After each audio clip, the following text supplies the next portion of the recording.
Shed Science. How do force fans? Another extra science for you. So, on Tuesday's video, I said I would give you a little bit more insight into the science behind coaching youngsters. Okay, now, essentially, there's a theory and a process called long-term athletic development, and I'm going to give you a little bit of an insight into what that means and how that overarching theme governs why we give certain training types and styles and certain training approaches to kids of different ages and at different growth maturation levels. Okay, basically there's a science behind the way we coach different ages and different maturation rates and different maturation phases of kids, or kids going through different maturation phases. Okay, there's a pool of research and a pool of evidence and a pool of science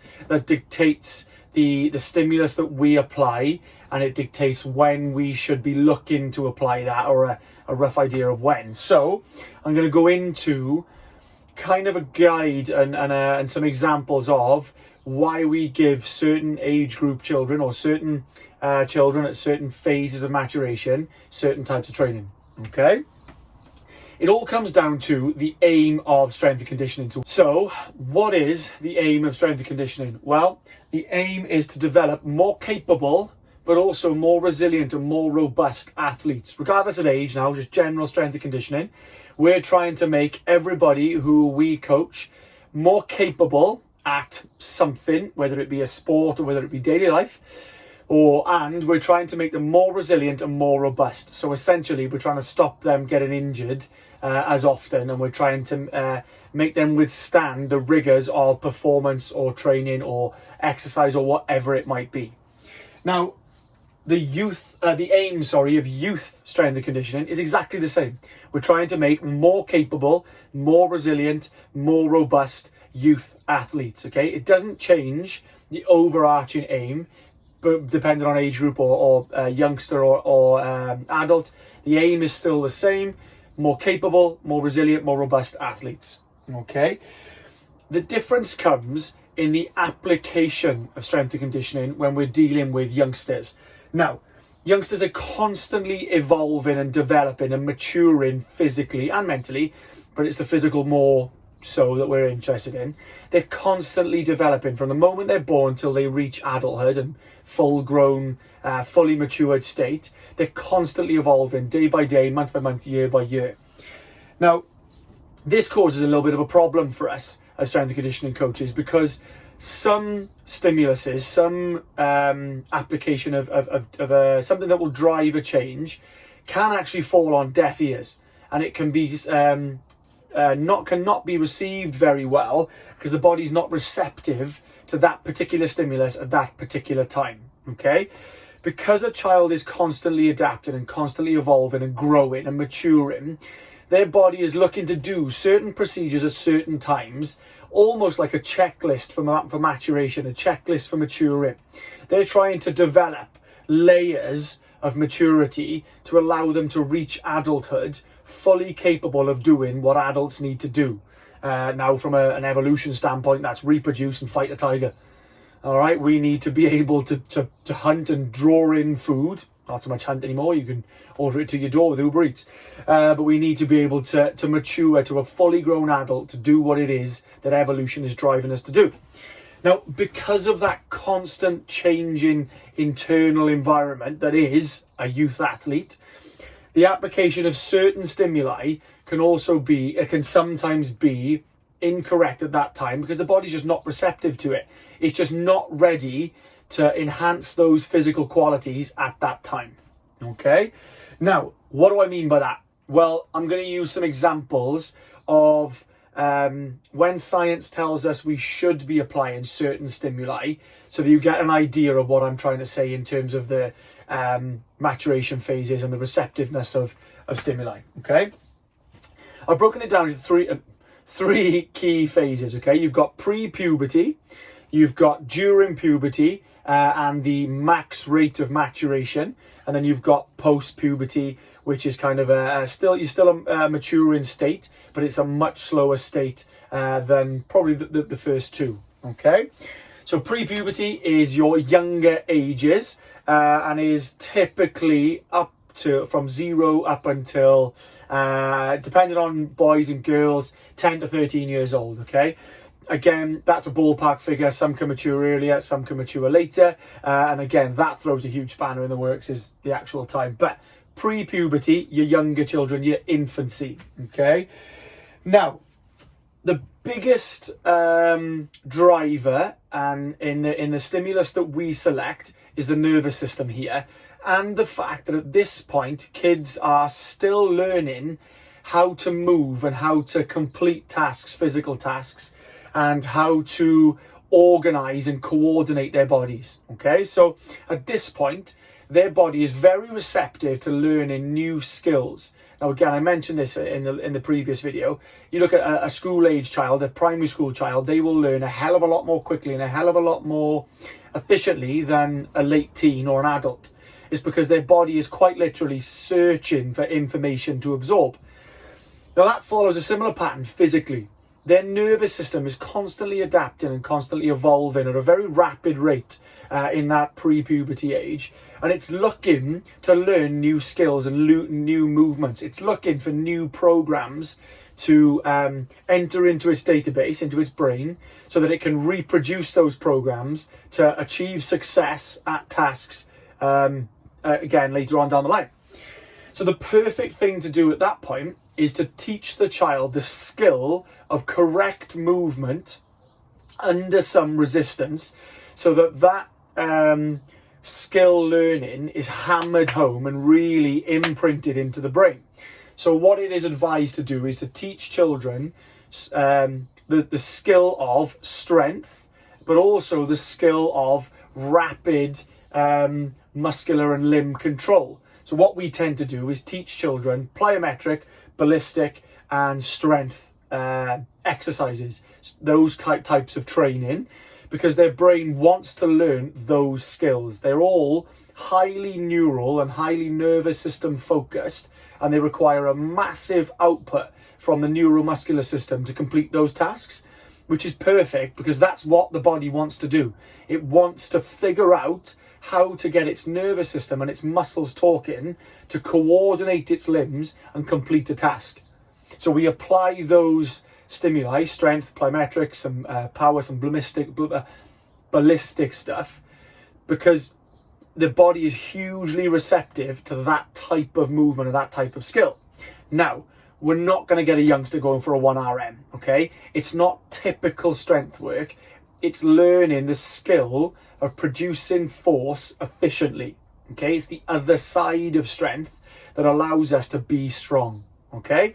So basically, we're teaching the child the basic movement patterns, the bottom of a pyramid, so that when they're a bit older, they've got some strong movement capacities and strong movement skills that they've learned and have been ingrained so that they can apply them later on. Essentially, strength and plyometric and ballistic and skill-based training sets a strong training foundation for the child later in life. So doing it during pre-puberty, when the body is hugely receptive to that type of information, perfect timing. Okay, also warbled a bit longer than I should have on that one. I'll try and keep the next one a bit shorter. Right, where's my examples? Okay, during puberty. Right, this is what we deem as something as peak height and peak weight velocity. It's the a period where the body goes through its largest rate of growth. So it grows the quickest in this period, okay, whether it's height or weight. Essentially, the body has what we know as an adolescent growth spurt or a pubertal growth spurt. You've all seen it. If you're a teacher, you've seen a kid go home in July, he's come back in September and he's twice the size, all right? We've seen it in the gym. You've seen your kids go through it. You've gone through it, all right? It's a rapid period of growth. Now, at this point, the body is constantly changing during this growth, during this period, and can change rapidly day to day, week to week, month to month. The body is trying to do a million different things to get that body to rapidly grow. So some stimuli, a lot of stimuli will fall on deaf ears, as I said earlier, and will not be well received by the body because it's trying to do too many different things. But also that rapid rate of growth is essentially giving the brain a new body to deal with. And it struggles to coordinate all this extra limb length, all these extra hormones, all these extra signals that are flying around its system, and it's unable to do what it once was able to do. At this point, and I'm going to steal a comment that Ryan's given me. Now, Ryan is, in my mind, our youth expert at Force, so I've done a lot of picking his brains today, particularly. But at this point, the term that we use is get the easy wins, okay? Keep the child succeeding in whatever way you can. So whatever stimulus the body is receptive to at this time, do that, okay? If you notice that the child's going through their growth spurt, but they're still receptive to some strength work, they're still able to move in good patterns, and they're still able to control their limbs and control the resistance that you're putting on them, do strength work, okay? If your growth spurt sees your child suddenly pack on a load of size or suddenly grow, and they're still able to get a little bit of work done, they're not puffing too hard into the session, chuck some hypertrophy at them, get to build some muscle. They've got a new hormonal profile, their body's receptive to building muscle and growing. It wants to grow, it's going through a growth spurt. See if you can aid that growth spurt and edge it along slightly and jump on the back of it, ride that growth spurt's coattails, and see if you can build a bit of extra mass and work in tandem with it. Or you might find that even though the child has grown, their nervous system grew with it. So they're able to still have some control over their limbs, but they struggle to load. They struggle to have the output and the capacity to load. We'll get them doing some power work, get them doing some plyometric work, get them sprinting. Do something that allows that child to succeed and get some simple wins as often as possible. In this phase, what you're essentially trying to do is keep some buy-in from the youngster and keep them training and aid them through the growth spurt. They'll get easily frustrated at this point because skills that they were once able to do, they won't be able to do. Limbs that they were once able to control, they won't be able to. They may find they slow down, they can't lift the same weight, they can't perform as well on the field, their tackles have suffered, their headers have suffered, their shots have suffered, their passes are going awry. At this point, as coaches, it's our job to guide them through this growth spurt and get them to a point the other side where they're ready to relearn all these skills and be the supreme athlete they once were, okay? It's almost ride that wave and keep them as high as physically possible on that capability list without them becoming too deterred, okay? Because they'll get through this spurt, and when they do, they'll be in a position where they're able to be stronger, be faster, be fitter. They'll be able to take use of this new adolescent, near adult body that's suddenly grown, and they'll be able to kick some ass with it. But you've got to get them through that adolescent awkwardness phase in the best possible shape you can.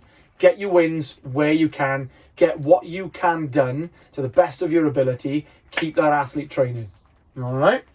Right.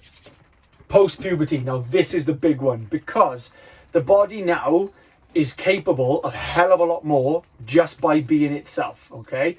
New hormonal profile, some new muscle will have built, some new limbs would have, not new limbs would have grown, but the limbs would be denser, they'll be longer, they'll be in a better shape, they'll be more resistant. Simply from being alive and being post-puberty, they'll be able to accept a lot more.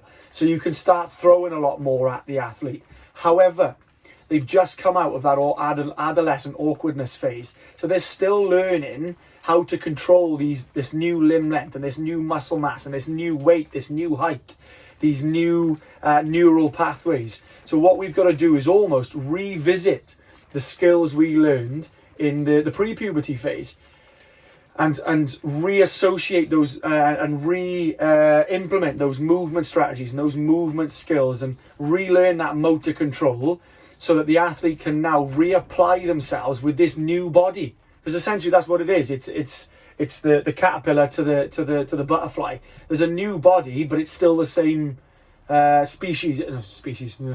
the same person, still the same athlete. They've just got new limbs and a new body that wants to do more. Okay? Now, in this post-puberty phase, this post growth phase, their body is wanting to grow. It still wants to grow more muscle. So now is the time to start seeing if we can pack some muscle on. If you've got a forward, once he's able to coordinate himself again, get stuck in. If you've got a defender in football, once she's grown and that new height is there, see if you can pack some muscle on her, give her a bit more punch behind her tackles. All right, if you've got a new track athlete and she's like, yep, I've grown, I've gone through that adolescent awkward phase, I'm getting my technique back, get that training into her, get some muscle on her, get some strength back in her, and watch those strength gains transfer into power and transfer into speed. It's at this point where you'll come back up the other side, they'll be more receptive to that original training stimulus of strength, power, speed, hypertrophy, and they'll be ready to be a full-fledged adult athlete. So it's at this point where you can relearn those new skills with a new body, and they can get going, they can hammer those gains, and they can fly through their performance. And it'll be at this point where the true test of your ability as a coach during the growth spurt will show. And if you've done your job correctly, you'll deliver them ready to smash through and achieve a whole host of new gains and a whole host of new performance outcomes. Okay? I hope that makes a lot of sense. I hope that I've tried to take the science and apply it to some practical examples so that it makes sense, but also you understand that the theory that governs the application, and you understand sometimes why we rein our youth athletes in when they want to go, and we're like, well, just hang back a minute, because we're trying to keep them robust and resilient through some phases that if they go 100 miles an hour and do what they used to be able to, they might get injured. So sometimes when we're reining them in, it's not because we're being stingy, it's because we're trying to protect them, but also keep them and hold them and slingshot them back ready to shoot when their body is ready. Okay? As coaches, it's our job to deliver them to the right phase or the right point on their journey at the right time. We're to hold them back until they're ready to shoot, and to do that we need to apply the right stimulus at the right time. We need to give them what their body is ready to receive at the right time so they can make those gains, but by doing that we'll also augment and bolster those gains by giving them things to do that their body is ready to receive and ready to complete and ready to accept.